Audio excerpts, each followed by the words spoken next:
Hello, I'm Neil Quigley and welcome to my podcast. The Prime Minister seems surprised that all 27 countries in the EU are sticking together and will not deal with the United Kingdom individually. I mean, it's almost like they're all part of a union or something. Well, I for one am relieved to hear the Prime Minister will be bloody difficult in meetings with the EU. I have often found being a pain in the arse never fails to work well for people during difficult negotiations. Do you know what? Britain leaving the EU now seems like a sultan divorcing all 27 of his wives at the same time.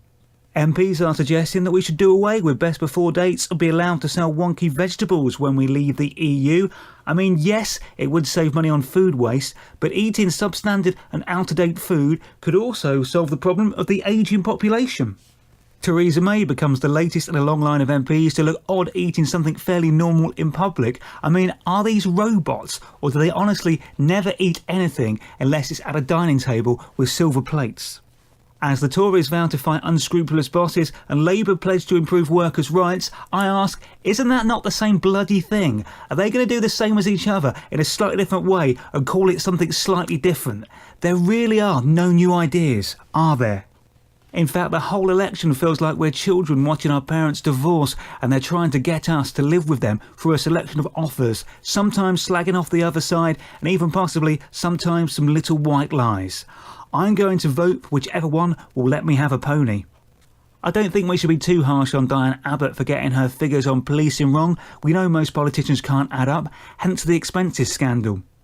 Social media companies are constantly criticised by governments for illegal and dangerous content appearing on their sites. I mean, they're public forums. How do you control every single person in the world? On reflection, maybe with the name Le Pen, we shouldn't be surprised that she is anti-immigration and doesn't like the thought of letting people in or out. The bottom has literally fallen out of some of the new pound coins, ironically producing the perfect real-life metaphor for the future of the British economy. Avocado prices are at a record high due to a reduced harvest. In fact, the way things are going, just single units of them could be a higher currency than the British pound, and shops will have to start taking them as payment.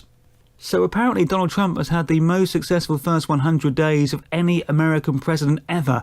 Well, so says Donald Trump anyway. I mean, that man is certainly not shrouded by self-doubt, is he? By a lack of reality maybe, but not by self-doubt.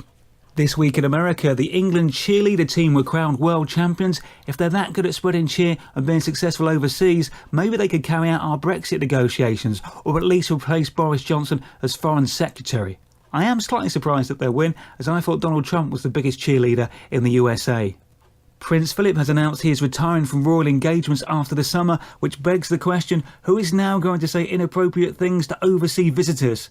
Well, as long as Boris Johnson remains Foreign Secretary after the election, I think we should be fine. As Facebook reaches 2 billion users worldwide, Tom from MySpace sits in his pants and cries into his pot noodle while swearing at Zuckerberg. As TV's loose women pose in their swimwear for a photograph, it appears some of them are a bit looser than the others. Which is perfectly fine, by the way. Weirdly, Katie Price actually had to wear more clothes than normal for that photo shoot. Peter Kay has called time on his show Car Share after just 2 series. He doesn't think that there is any more mileage left in it. Adele earned £40 million last year and still spent a weekend camping in Somerset. Unfortunately, she's now lost £10 million of it after someone started a swear box when she was on tour. Eminem has taken a New Zealand political party to court for using one of his songs as their campaign anthem. I'm still wondering who actually thought Lose Yourself would give out the right positive message. A leather jacket Patrick Swayze wore in Dirty Dancing was sold at auction for nearly £50,000, but that pot he and Demi Moore made in Ghost went for about a tenner. Let's face it, it was badly made. An ex-manager has claimed Johnny Depp is fed his lines for an earpiece. If that is true, he's the greatest actor of all time. If he could hear it and then deliver it in a scene with no prior knowledge or warning, that would make him a machine and a legend.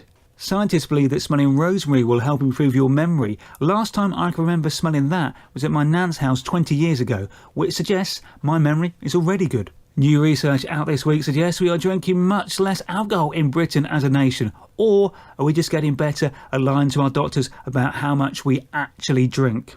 In New Zealand, the Maoris are upset with a photo of a nude model on top of a sacred mountain Correct me if I'm wrong, but they're not a group of people who are known for wearing a lot of clothes themselves, are they? That's it for this week. Thanks very much for listening. Have a fantastic 7 days. Speak to you next week.